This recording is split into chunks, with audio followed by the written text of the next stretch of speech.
Le respect à l'africaine, tel qu'appris par nos parents, n'a aucune utilité pratique dans la vraie vie. Il a complètement raison. On ne regarde pas les aînés dans les yeux, on ne répond pas quand un aîné parle, on ne contredit pas les personnes plus âgées. Ça, ce sont les choses qu'on nous enseigne quand on est petit. Donc on grandit avec cette mentalité que les parents continuent de nous répéter encore et encore. Et on arrive dans le monde du travail avec ce genre d'attitude et on se fait victimiser parce qu'on a un comportement de victime. C'est comme ça qu'on crée des gens qui n'osent pas, qui n'ont pas d'avis, qui sont incapables de prendre des initiatives. Et il a raison.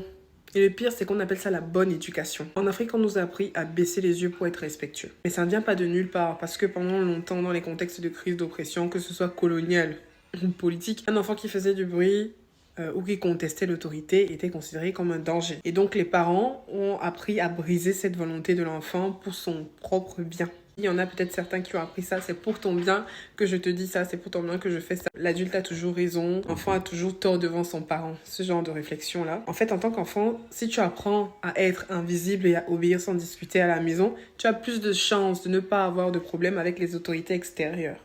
Donc tu es en sécurité. Et puis aussi le fait qu'on confonde le respect et le sacré. Dans nos structures, notamment au Cameroun, l'aîné ou le parent, ce n'est pas seulement un guide. Je vous assure qu'il y a des familles où l'aîné est considéré comme sacré.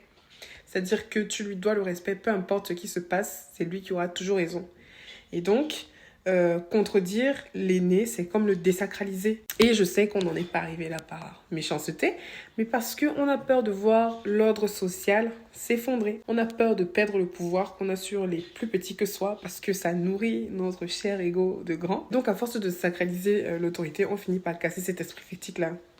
Si la vérité vient donc toujours d'en haut, eh bien l'individu d'en bas, celui qui se sent plus petit, celui qu'on rapetisse, celui qu'on humilie, il arrête de réfléchir par lui-même. On va également parler du traumatisme du fouet, de la chicotte. On utilise beaucoup la violence comme pédagogie, beaucoup au Cameroun et beaucoup dans d'autres pays d'Afrique. Et honnêtement, je sais qu'on en est arrivé là parce que la violence physique a été normalisée comme le seul langage d'obéissance. C'est pas pour rien. Il y a eu la traite négrière, il y a eu la colonisation, l'esclavagisme, il y a eu tout ça. Et donc la douleur vient court-circuiter la réflexion, ça vient tout détruire. Quand on tape, on n'explique même pas pourquoi. L'enfant n'apprend pas pourquoi quelque chose est mal. Il apprend juste à éviter la douleur. Donc en grandissant, on voit que l'adulte a une panique de mal faire les choses. Et donc on devient productif par peur de se faire frapper.